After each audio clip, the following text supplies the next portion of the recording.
You, John Fitzgerald Kennedy, do solemnly swear I, John Fitzgerald Kennedy, do solemnly swear that you will faithfully execute the office of President of the United States that I will faithfully execute the office of President of the United States and will, to the best of your ability, and will, to the best of my ability, preserve, protect, and defend the Constitution of the United States. preserve, protect, and defend the Constitution of the United States. So help you God.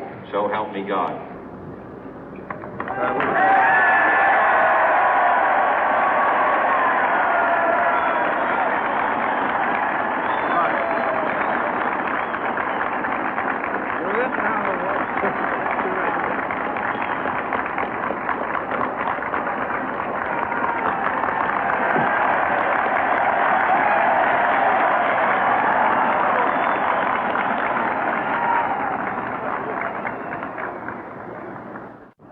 Vice President Johnson, Mr. Speaker, Mr. Chief Justice, President Eisenhower, Vice President Nixon, President Truman, Reverend clergy, fellow citizens.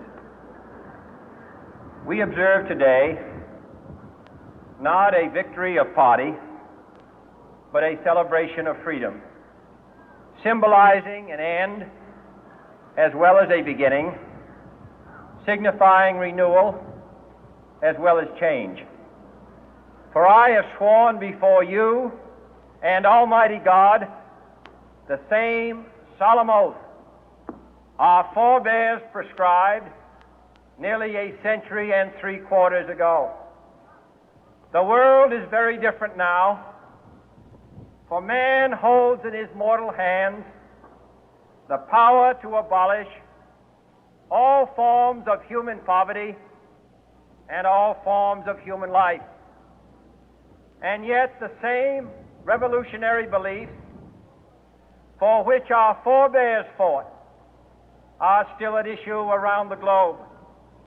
The belief that the rights of man come not from the generosity of the state, but from the hand of God. We dare not forget today that we are the heirs of that first revolution. Let the word go forth from this time and place to friend and foe alike that the torch has been passed to a new generation of Americans born in this century, tempered by war, disciplined by a hard and bitter peace, proud of our ancient heritage, and unwilling to witness or permit the slow undoing of those human rights to which this nation has always been committed and to which we are committed today at home and around the world.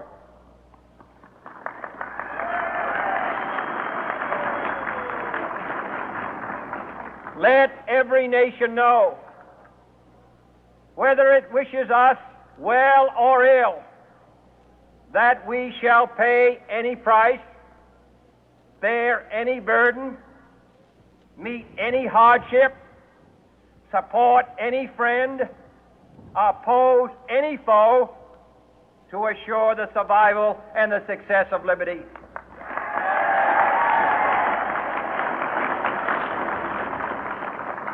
This much we pledge and more. To those old allies whose cultural and spiritual origins we share, we pledge the loyalty of faithful friends. United, there is little we cannot do in a host of cooperative ventures. Divided, there is little we can do, for we dare not meet a powerful challenge at odds and split asunder. To those new states whom we welcome to the ranks of the free, we pledge our word that one form of colonial control shall not have passed away, merely to be replaced by a far more iron tyranny. We shall not always expect to find them supporting our view, but we shall always hope to find them strongly supporting their own freedom, and to remember that in the past, those who foolishly sought power by riding the back of the tiger ended up inside.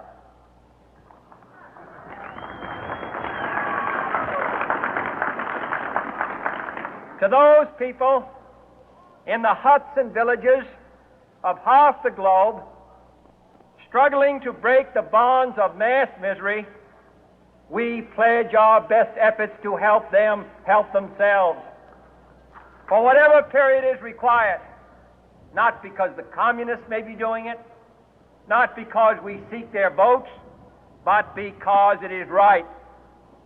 If a free society cannot help the many who are poor, it cannot save the few who are rich.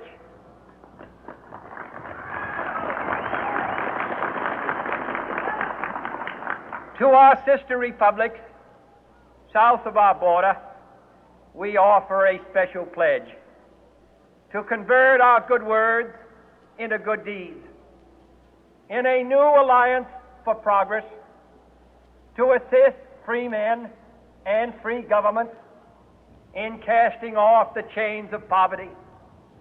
But this peaceful revolution of hope cannot become the prey of hostile powers.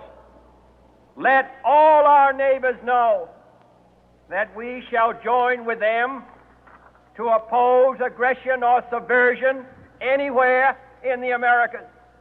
And let every other power know that this hemisphere intends to remain the master of its own house.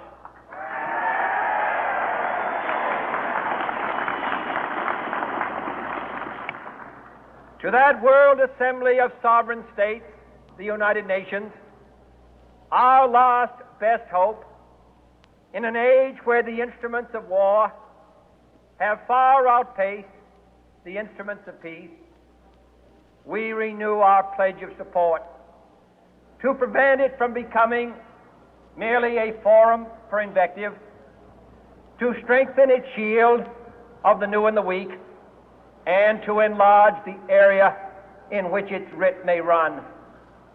Finally, to those nations who would make themselves our adversary, we offer not a pledge, but a request that both sides begin anew the quest for peace.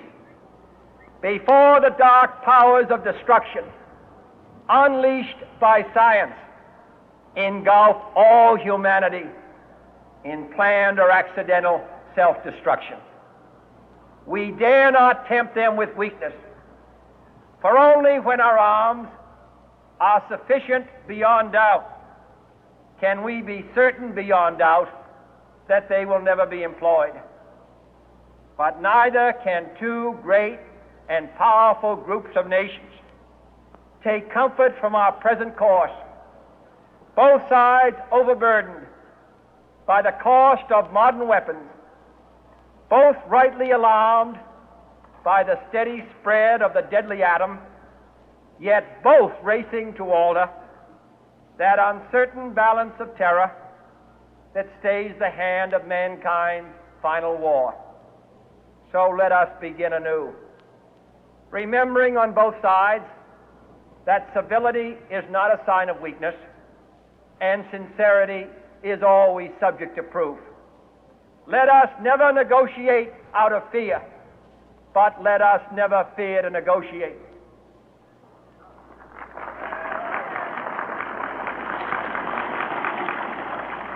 Let both sides explore what problems unite us, instead of belaboring those problems which divide us. Let both sides, for the first time, formulate serious and precise proposals for the inspection and control of arms, and bring the absolute power to destroy other nations under the absolute control of all nations.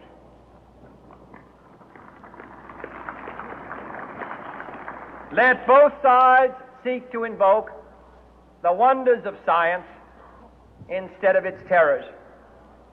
Together, let us explore the stars, conquer the deserts, eradicate disease, tap the ocean depth, and encourage the arts and commerce. Let both sides unite to heed in all corners of the earth the command of Isaiah to undo the heavy burden and let the oppressed go free. And if a beachhead of cooperation may push back the jungle of suspicion, let both sides join in creating a new endeavor, not a new balance of power, but a new world of law, where the strong are just and the weak secure and the peace preserved. All this will not be finished in the first 100 days, nor will it be finished in the first 1,000 days, nor in the life of this administration, nor even perhaps in our lifetime on this planet. But let us begin.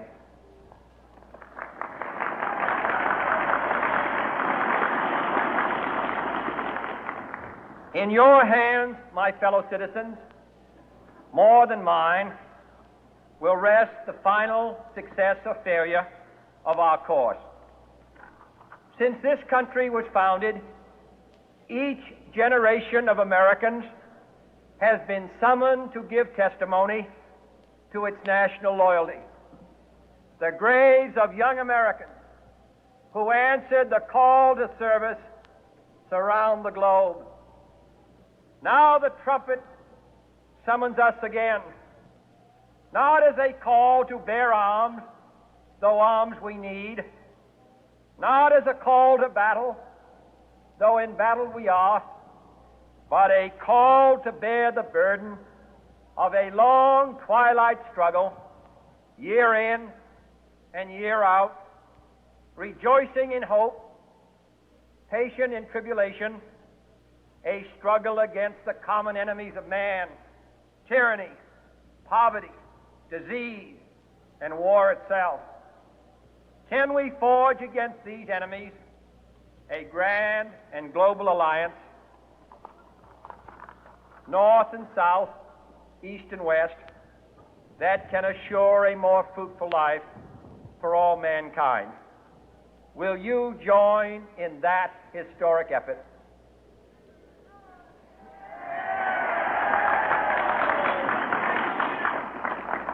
In the long history of the world, only a few generations have been granted the role of defending freedom in its hour of maximum danger.